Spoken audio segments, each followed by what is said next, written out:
My eyes are itching like crazy and I'm sneezing all the time.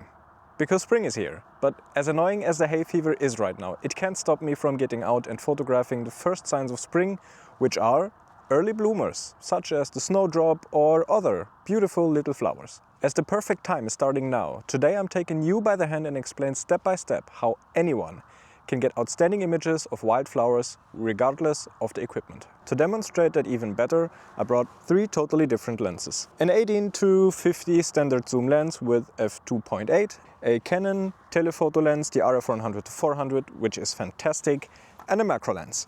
And I've been already photographing yesterday, and I can tell one thing up front: the images of these lenses have all been crazy.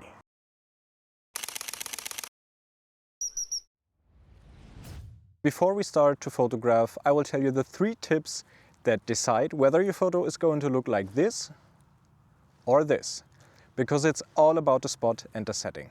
Tip number 1, the light needs to be just right. Only then we can create an impactful image. In about 1.5 hours over there, the sun will set right behind my subject, which is the beautiful purple colored speedwell flower down here. Then we have these trees and bushes where I expect the sun rays to break through nicely and create some shadows and light effects.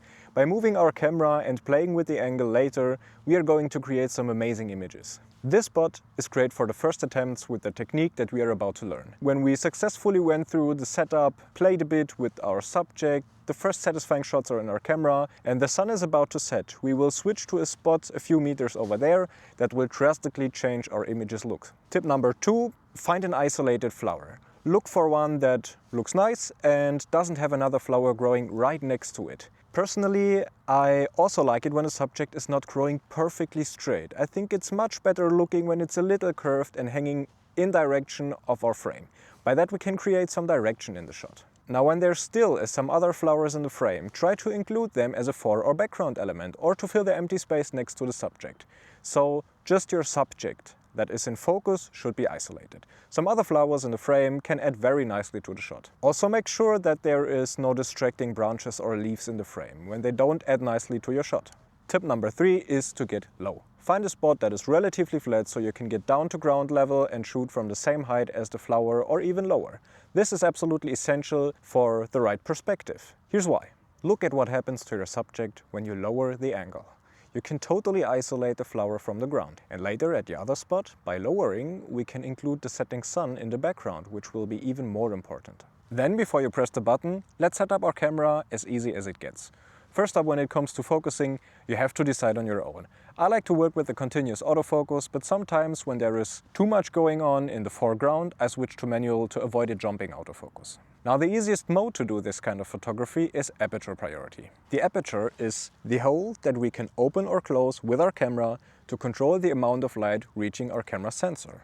The more light, the better the image quality. That's why we have to have control over that. So open the aperture all the way by choosing a value with a low number behind the f. In this case, wide open would be f2.8.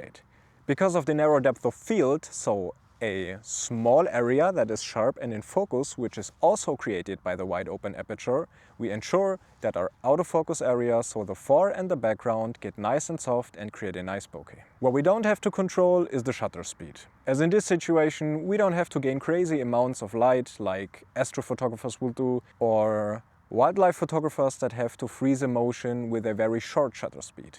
Here the flower is steady. We are steady, and optionally we have stabilizers turned on, so we don't have to worry about blurry images due to low shutter speeds. The only thing we want to control is the ISO. Automatic ISO is not the best choice in this situation, as it will constantly change when we move ourselves just a little bit to play with the angle or the composition. I tried it and it's super annoying. Just trust me and set it manually as you'd like the scene to look like. So the aperture is set, shutter speed will be done by the camera, and all I have to do is turn a dial with the ISO to make the image brighter or darker. I can now fully concentrate on the creative aspects and don't have to worry too much about settings. So let's get down low and see what we can create. I'm starting with the 18-50 because I think it's the hardest with this lens because it doesn't have that big magnification. So we're starting at 18 millimeters. I think at 18 millimeters we can get quite close, but still it's only 18 millimeters. There is this little flower growing right next to it. So I'm just pushing it a little to the side to get it out of the frame. There is somewhere over here is some grass that is distracting, so I remove that, and then I take the first shot. I'm still in high frame rate, we don't need that, so I lowered the frame rate, turning the dial of the ISO to underexpose the image a bit. Little bit of playing again with the angle, and the underexposed one looks much better. I can get even closer, which is crazy. I don't think it gets any better. So now 50 millimeters to compress the shot more. I have to get further back, but by getting further back, oh my god, look at this. But by getting further back, I can get more elements of the foreground in the frame, and that might look better, and it does. So we are quite low, and now we get a much nicer looking background. Now just playing, reframing the shot. Now there is something in the foreground, it's just this little thing here, so I try to push it down a bit, maybe under the sleeve, so it gets stuck. Yes, perfect. And we already have some very nice colors in the background, and it looks much better with the 18-50 than I thought.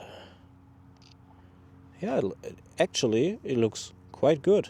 Autofocus is struggling because of all the things in the frame. That can be something that you have to deal with, or you just switch to manual focus. That already looks quite good. So I just switched to the macro lens, and we can immediately see the difference. We are a little further back, but we have much more compression because we have 160 millimeters of focal length on this APS-C camera sensor, and at f2.8 we get much more compression, and we get so many flares and things happening in the frame. Let me just switch to video so you can see what happens when I just slightly move the camera angle. And that is only what happens from this position. So I will go a little further back. Maybe you should bring a mat to lay on. So a little further back, find our flower again, and oh my god, we are having so many nice effects in the shot. Now I'm going even further back and try to include these things in the foreground. Maybe get some nice bokeh effect of that. I have to switch to manual focus. That's what I said, because now we have these things in front and the autofocus just does not work. So manual focus, find a flower again, there it is. It just goes much quicker. Here we are. Looks quite good. Now it gets interesting, because the compression was already good with this lens. Now we have 400 millimeters, which is quite some focal length to work with. We have a minimum focusing distance of 80 centimeters, so a little further back, here we are, and we are already getting focus, and we are getting some crazy lens flares. Wow, that is beautiful. That is absolutely beautiful.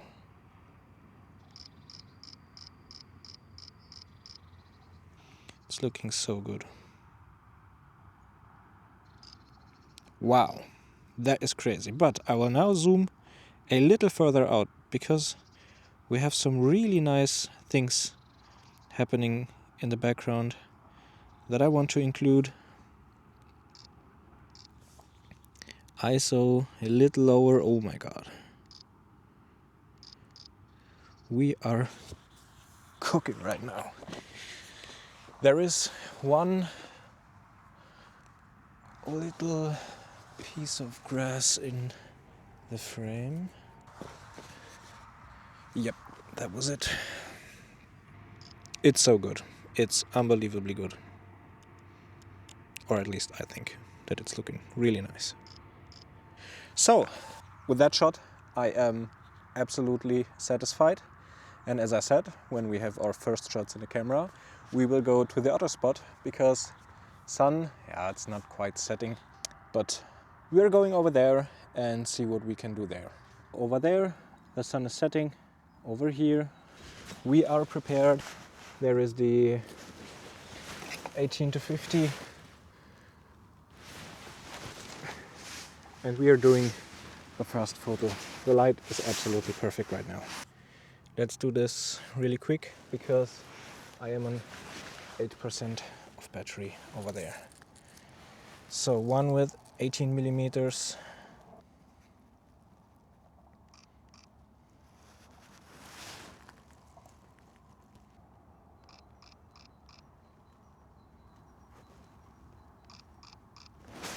It's not a perfect shot, but we are limited in time. Macro, get further back, grass out of the way. It is so nice. But there was this thing again. There was a car coming, so that's where the noise is coming from.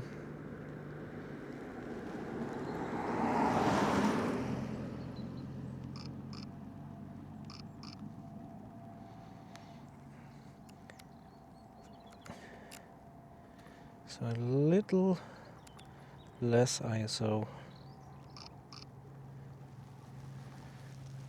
but a little more flares and stuff, then a little less flares, and we are switching to the 100 to 400. We're still filming. Oh, I can immediately see that this is about to be very, very, very good.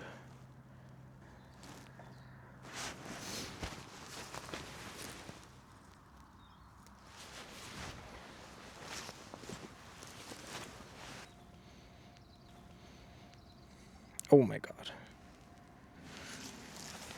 I have to sit down. I will now stick to the 100 to 400 because I want to create a very good shot, and this is actually looking very good. We have so much color going on now.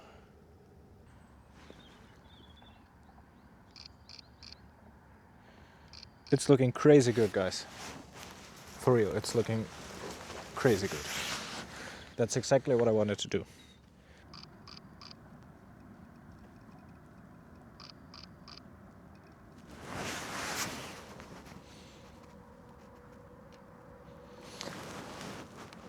That was the perfect shot.